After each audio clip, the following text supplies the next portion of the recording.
500 രൂപ എന്നതിന്? സ്കൂളിലെ അൾട്രാ വയലറ്റ് രശ്മി വാങ്ങാനാ.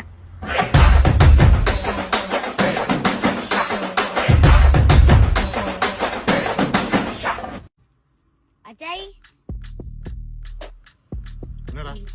ഒരു 10 രൂപ തരുമോ? എന്നാത്തിന്? ഓസോൻ പാളിയുടെ വിള്ളലടയ്ക്കാനാ സ്കൂളിൽ നിന്ന് പറഞ്ഞ.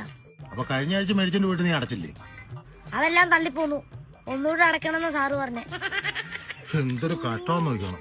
അമ്മച്ചോട് മേടിച്ചോ പോയി.